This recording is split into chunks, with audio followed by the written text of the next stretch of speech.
Her first love and one of God's greatest blessings. Ganito kung ilarawan ng multi-awarded actress na si Judy Ann Santos ang kanyang adopted daughter na si Joanna Luis, o mas kilala ng publiko sa kanyang palayaw na Johan. Nakamakailan ay masayang ipinagdiwang ang kanyang 18th birthday. Hindi maiwasang maging emosyonal ni Judy Ann habang inaalala ang panahon kung kailan nagsimula siyang magdasal sa Diyos na bigyan siya ng isang baby at gawin siyang ina. Para nga kay Judy Ann, time flies so fast. Dahil ngayon ang dating baby niya ay isa ng ganap na dalaga.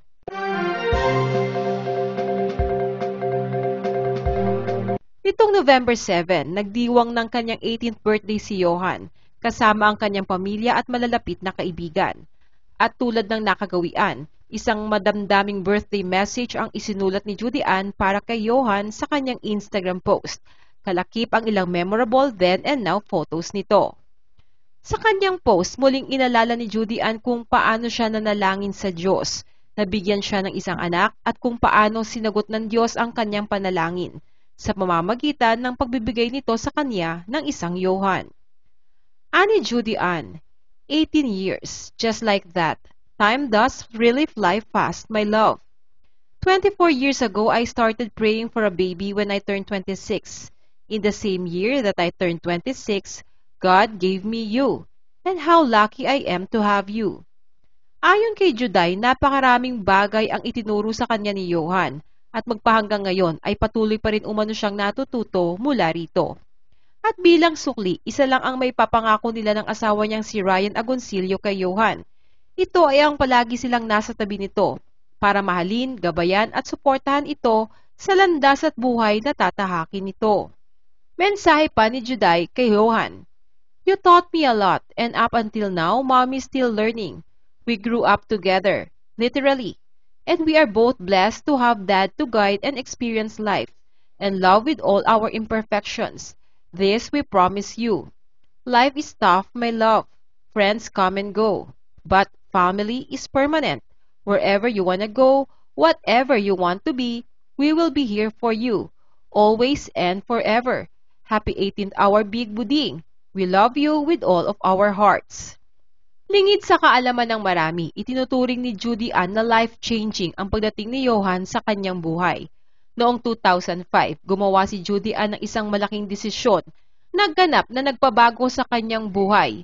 Ito ang desisyon niya na mag-ampo ng sanggol sa edad na 26.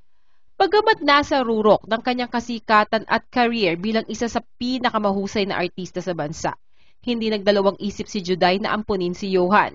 Sa kabila ng mga taong kung may question at hindi nauunawaan ang kanyang desisyon na mag-ampon, bukas palad na tinanggap ni Judy Ann si Johan at buong puso niyang niyakap ang pagiging isang ina rito.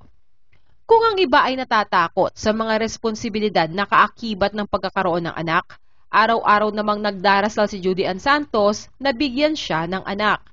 At pakikita naman sa kasalukuyan na hindi niya pinagsisihan, bagkus ay nagpapasalamat siya na inampun niya si Johan.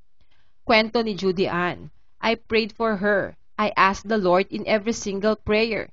Parati ako nagpupunta sa Adoration Chapel noong dalaga ako, na Lord, sana kapag 26 na ako, magkaroon ako ng anak na babae.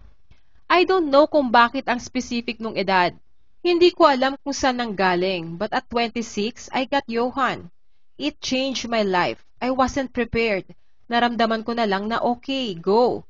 Pag-uwi ko, nanay na ako. It changed my whole being, my lifestyle, everything. Samantala, hindi lang ang buhay ni Judy Ann ang nagbago nang dumating si Johan, kundi maging ang buhay ng manliligaw niya noon at ngayon ay asawa na niyang si Ryan Agoncillo. Sa isang episode ng Itbulaga, ikinuwento ni Ryan na siya ang unang tinawagan ni Judy Ann noong araw na aampunin na nito si Johan. Ayon pa kay Ryan, ikinagulat niya ang naging desisyon ni Judy Ann. Dahil noong mga panahong iyon ay hindi pa raw sila nagdi-date o magkaibigan pa lamang sila nito. Ngunit alam naman daw niyang gusto talaga nitong magkaanak sa edad na 26. Aminado si Ryan na nag-alangan siya noong una kung paano niya pakikitunguhan si Johan at kung ano ang papel niya sa buhay nito. Sa katunayan, hindi siya umattend sa binyag ni Johan dahil ayaw niyang maging ninong lang siya nito. Ibinunyag ni Ryan na noong una ay ayaw daw talaga niyang mapalapit masyado ang kanyang loob kay Johan dahil wala pang kasiguraduhan na sila ang magkakatuluyan ni Judy Ann. Ngunit kalaunan, habang lumalalim ang pag-iibigan nila ni Judy Ann, ay lumalalim din ang pagmamahal niya at maging ang kanyang pamilya kay Johan. Kwento ni Ryan, medyo nag-iingat ako, ayokong mapaibig dun sa bata o mahulog yung loob namin sa isa't isa dahil hindi pa kami sure. Nang lumalaki si Johan, nagkakainlaban na kami ni Judy Ann, dating na kami. So parang ako medyo nag-alangan ako, inisip ko, teka, ano ba ang papel ko dito? Before mag 1-year-old si Johan, seryoso na kami ni Juday. Nagpupunta kami ng out of town, kasama na namin si Johan. Nung 1-year-old na si Johan, sinigurado ko yung buong pamilya ko, my mom, my dad, kapatid at sa mga anak niya, andon sa birthday ni Johan. Samantala, single pa si Judy Ann nang mag-grant ng korte ang legal adoption niya kay Johan.